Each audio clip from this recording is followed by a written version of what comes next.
Good afternoon, everyone. My name is Samrat Majumder, and I'm delighted to share a little bit about the research that I have been undertaking over the past year with the generous support of the Residenze Erranti initiative. The research presents a perspective on the classical guitar within Eastern cultural contexts. More specifically, approaching different Eastern cultures as a source of inspiration for music for the solo classical guitar. Before delving in, I should define what I mean by Eastern cultures. This is, of course, a broad term, but it's something that was historically in English referred to as the Orient, and is colloquially what we would now call the Far East. Essentially, it's cultures east of Europe and the Americas. And the main cultures in today's presentation are that of Indian culture, Japanese culture, and Chinese culture. But despite this, I've chosen to keep the title as Eastern cultures so that there's further scope to explore other cultures from this area in the future of this research. So the classical guitar possesses an incredibly rich cultural heritage thanks to its historical development and popularity in Europe and the Americas. In this way, the classical guitar has amassed a large following within various Western cultures. I would therefore like to pose the question, how may Eastern cultures be a more integral part of the classical guitar's cultural identity through repertoire influenced by these cultures? Firstly, why could this be an important question to ask? Well, with the increasing globalization of the music world, the classical guitar is witnessing a dramatic surge in its global outreach, with players and enthusiasts from around the world contributing to this growing community. This is particularly true of Eastern cultures, and one such place is India. I'm incredibly fortunate to be involved in music education projects in India. Here's a photo of a masterclass in Kolkata during one of the festivals. And as an organization, we are very lucky to work with some incredibly young, talented students, and yet these students face many cultural obstacles, largely due to the fact that there is a huge distance between the classical guitar and Indian culture. For this reason, it is not taken as seriously as it is in Western cultures, for example, like here, where cultures have embraced the instrument. To bridge this gap, repertoire with cultural influences from India may promote Indian culture within the classical guitar and the classical guitar within Indian culture, a sort of two-way exchange.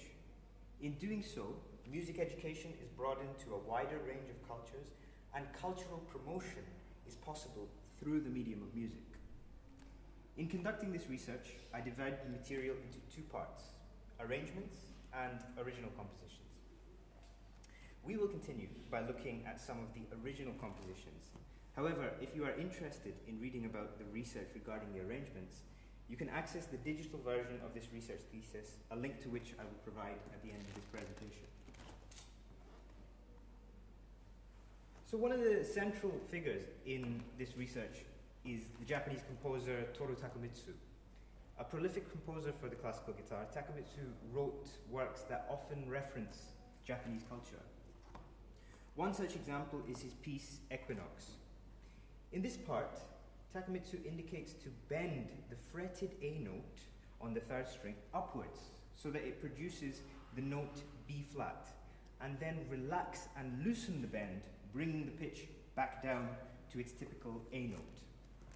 This kind of pitch bend is a common technique and musical device for players of the traditional Japanese instrument, the biwa. The strings of the biwa are plucked using a large plectrum known as a bacha, and the strings are bent with the fretting fingers to change pitch gradually. The string tension on the biwa is much lower, so this technique is much easier to achieve than on the guitar. Here's what the biwa sounds like.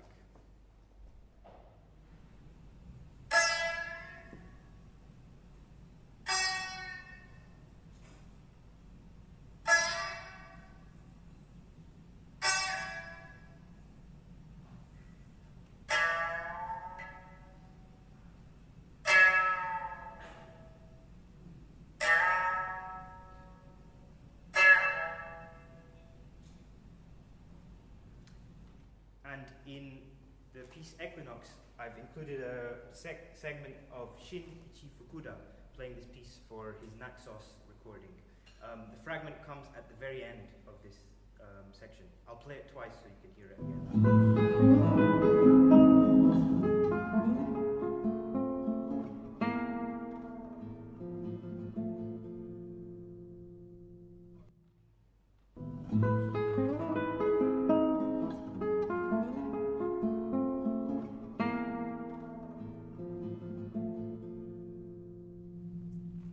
Example of an imitative musical device that directly and clearly reflects the cultural source that has helped inspire the work.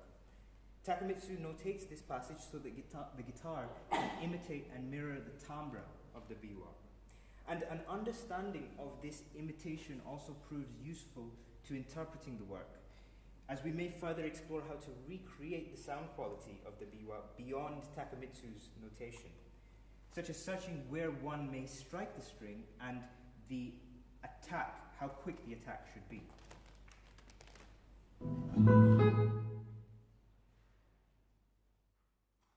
Another instance of an imitative device may be found in Sergio Assad's piece Sun Wukong's Toccata. This toccata draws inspiration from Sun Wukong, the Monkey King, who is the central character in the epic Chinese myth Journey to the West.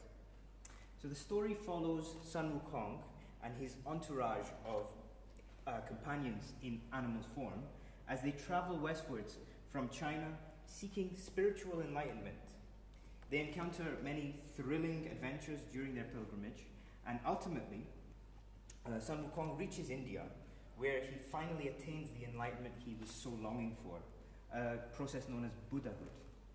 So in Buddhist and Hindu spiritual practices, temples are often ordained with instruments that produce long drones that provide a source for meditation. The singing bowl is particularly prominent within these contexts, capable of producing a long sound for an impressive amount of time.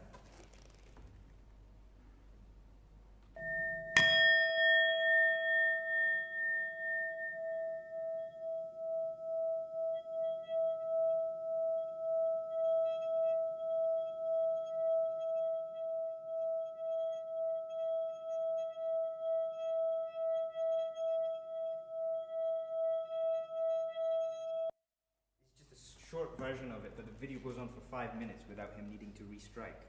So Sergio Assad very creatively ends the piece, the toccata, with a representation of Sun Wukong's Buddhahood.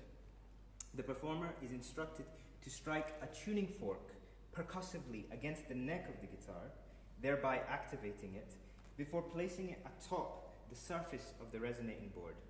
The effect that this has is an uncanny imitation of the singing bowl. Here is Meng Su playing this excerpt.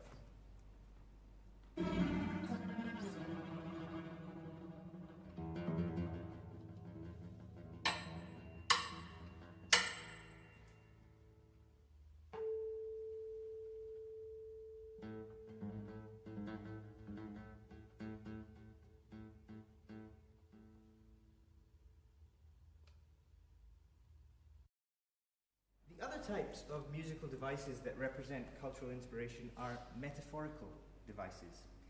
These are not as direct or clear as imitative devices, but are capable of representing the more poetic and philosophical sources of cultural inspiration. In the third movement of Takemitsu's In the Woods, Muir Woods, Takemitsu frequently references the Japanese concept of ma. Ma is an ethereal concept that, similar to the Brazilian word of saudade, doesn't have a direct translation in English. The closest definition could be said as negative space. This is akin to emptiness, but without the pessimistic connotations of the word. In art, ma is usually represented with space and silence. And this is particularly true in Muir Woods, both visually in the score and audibly. The various rests, let vibrate signs, fermata markings all indicate the intention to give space. However, it is when we look deeper into the philosophy of Ma that we can truly appreciate the subtle beauty with which Takemitsu represents this concept. In the Japanese garden, an art form that deeply interested Takemitsu, ma is an essential element in both their creation and appreciation. The kaiushiki, shown here, is an example of a form of Japanese garden, and ma is represented by the spacing of the different elements, such as the pond, the bridge, the trees, the flowers. What this does is create a sense of breadth between the different elements, so as to connect them in an aesthetically balanced manner. Without ma, the experience of observing the garden can feel quite claustrophobic and breathless. This is incredibly well exemplified in bars 30 to 31 of Muir Woods.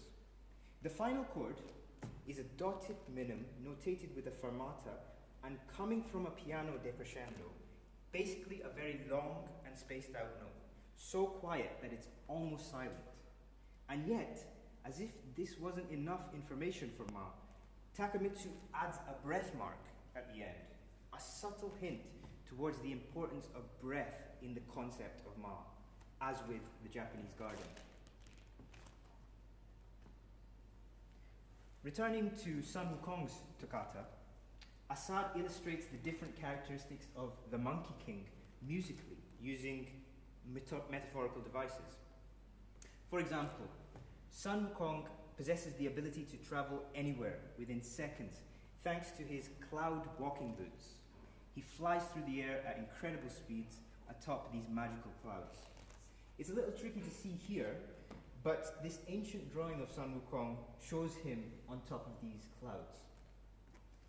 Sergio Assad employs fast yet gentle glissandi, conjuring the image of Wukong gliding through the air gracefully above open intervals of fourths and fifths. The figure then changes to harmonics, the pitch of which mirror the height of the Monkey King as he soars through the sky.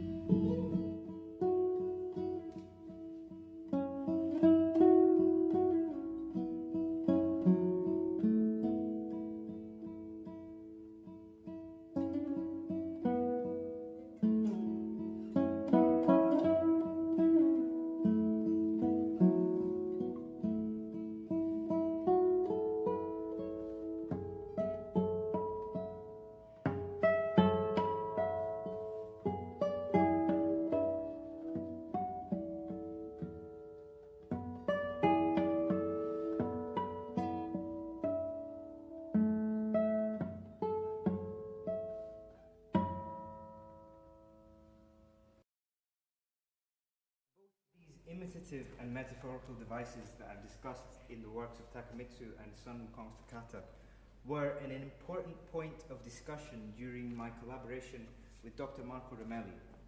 I commissioned Marco to compose a work with Eastern cultural influences, especially for this research. The work Improvisazione, Cammino e Canto was composed based on Indian culture.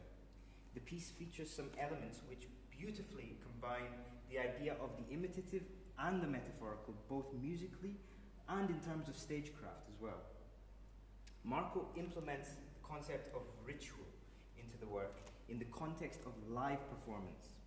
In Indian culture, ritual plays a central role in traditional and religious settings.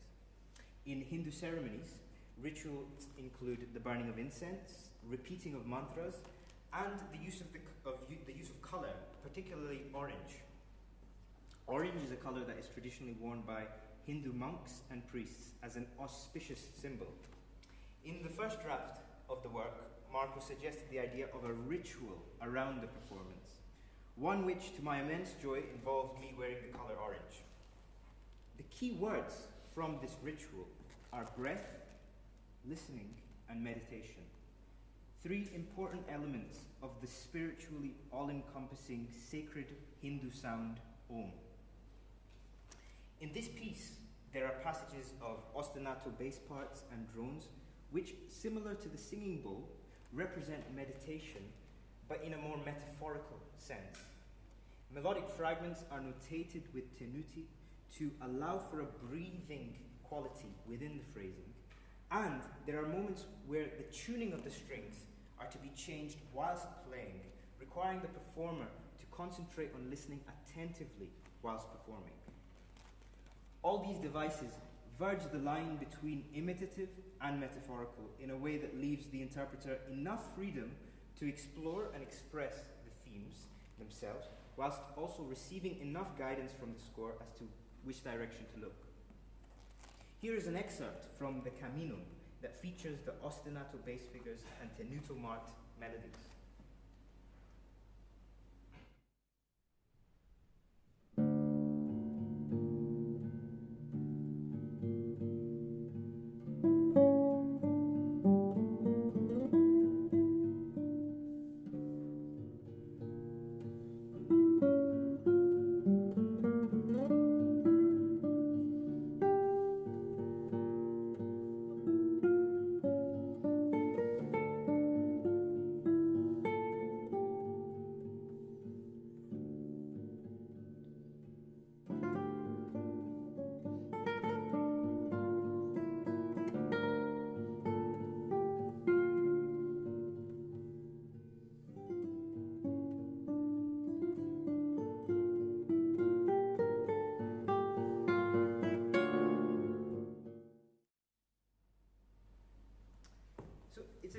Privilege to be able to explore, represent, and promote different cultures through the medium of the classical guitar.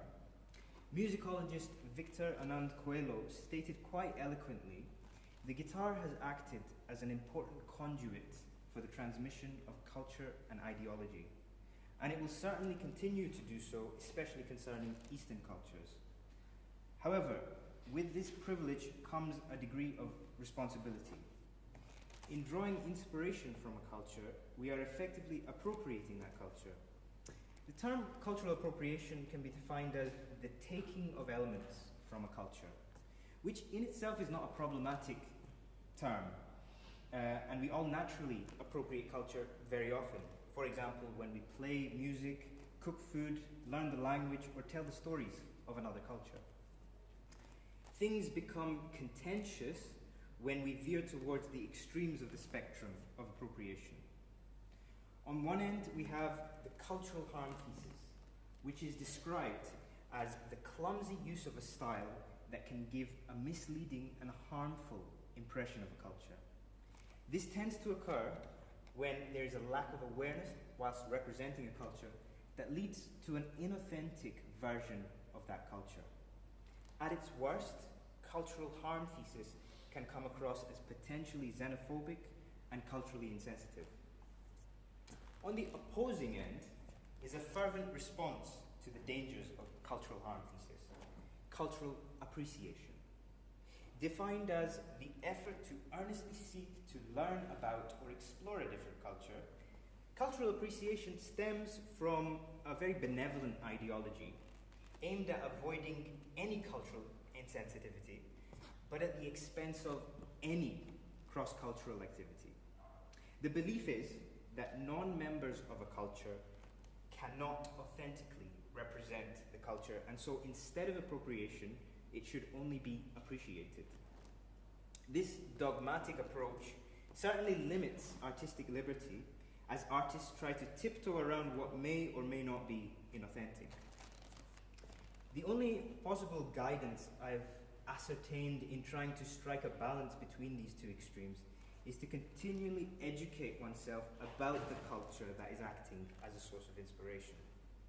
In all the examples in this presentation, the composers have a strong awareness of the various nuances of the Eastern cultural influences. This allows for a high degree of depth in the imitative and metaphorical devices used in their works. I'd like to end by giving two examples of how science has dealt with culture and how artists can follow suit. During the so-called space race, the narrative was competition between America and their communist rivals, the Soviet Union and China. Countries would hide scientific findings and resources so that they could outcompete one another, and when Neil Armstrong set foot on the moon, it was a source of pride for the USA that the first man on the moon was an American man. Now contrast this with something like the discovery of penicillin, the world's first antibiotic. Its discoverer, Alexander Fleming, was from Scotland, and yet the antibiotic is prescribed across the world treating infection and disease. Penicillin is not a Scottish antibiotic exclusively for Scots because its founder was Scottish. It was a discovery for all of mankind. In a similar way, perhaps we can prioritize the aesthetic value that Eastern cultural influences bring to the classical guitar and its audiences, rather than the ownership of these cultural elements. This could help integrate Eastern cultures as a more significant part of the instrument's cultural identity. I'd like to quickly thank Giacomo, Marco, and Enrica for a wonderful experience over this last year with the Residenze Erranti. Also my fellow peer wandering researchers for a warm and friendly environment. I've put up here at the very top a link to, as I said, the research exposition if you're interested in seeing more about everything that I've discussed and the parts regarding arrangements. And also I've included a list of references for further reading if you're interested, which were featured in this presentation. Thank you very much.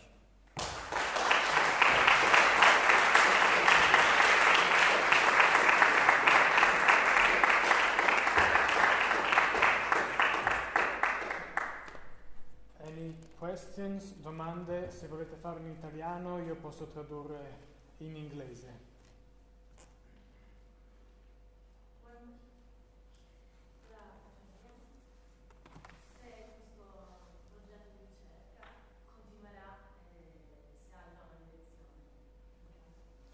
She's asking if this research project will continue, if you have already ideas of the next steps. Yeah, definitely. Coming back to the first slide, I'd like to include more Eastern cultures. The ones that I included are the more kind of dominant Eastern cultures because they have more kind of influence on the world. But I'd like to explore such cultures like Korea or Thailand, where already the classical guitar is becoming a very, very important part of the culture. For example, with Korea, there's military service in Korea, but they have given the classical guitar such importance that if you win one of 4 classical guitar competitions, you are exempt from military service. So that's how important the classical guitar is becoming in places like Korea, which was unthinkable perhaps 30 years ago. So I'd like to look into that and also into more depth regarding the works of, say, Takemitsu or other contemporary composers. Altre domande? Hi, first of all, congratulations. I think your research is really interesting. Thank you. The presentation is excellent. I was very impressed by the very last topic you talked about, the cultural appropriation issue. So I'd like to ask you, what would you suggest to guitarists who would like to approach this type of repertoire? Like, what are, in your opinion, like most important steps you should do while approaching this kind of repertoire? That's a good question. I mean, when I was initially coming to this, when I started the research, I was so confused because I was like more towards the end of cultural appreciation, which is like I didn't want to do anything inauthentic. And when I was thinking in this way of trying to do something correct, it was very, very limiting. So, you know, I would inevitably be inauthentic because there's a whole process before you can start to feel that you have an understanding of the culture. My advice would be, initially my advice would have been, you know, immerse yourself in that culture of the piece, where it comes from, and then, you know, learn the language, do all of those things that are culturally important, but it's a high bar. So what I would now say at the stage that I'm at is make mistakes, you know? Because, to be honest, so long as the intention isn't maleficent, then it's fine to have something that maybe somebody might say is offensive, then you know to change it. So my advice to that would be to not be afraid, and maybe do something that might be considered a little bit culturally insensitive, but ask others what their opinion of that would be, and then you have a well-rounded approach to, for example, if you're looking at the music of Takemitsu, the philosophy of Ma is, I only gave like not even a percentage of what is in the philosophy. In many ways, this whole research, this whole presentation is an appropriation of culture. But that's the idea, is to spread that philosophy, even if it is in an inauthentic way, so that we are more educated with everything. Thank you for your question. Altre? Okay, one final one from me. Going back to the first slide, have you already started applying these ideas and findings to your educational projects in India that you mentioned, and how do you find the experience, if you have? Yeah, I already have. I mean, what I didn't talk today about was the arrangements, but I've made a couple of folk arrangements of Bengali songs, and it's interesting how the Indian audiences react to that, both during the concert and after the concert. If I play a regular concert program in India, there won't be much interest, but if I play a regular performance with 10% of those Bengali folk songs, suddenly everybody's interested, because there is a feeling that there is a connection with what we know and this foreign instrument. And in the other ways, like for example, when individuals are aware that they can play this folk music on the classical guitar, it promotes that instrument in a different way. What the misconception is that Indian music can only be played on Indian instruments, and that Western music can only be played on Western instruments. So in these educational projects, young students are more likely to pick up the guitar if they recognize a tune that's being played on the instrument. Okay. If there are no other questions, thank you. Thank you.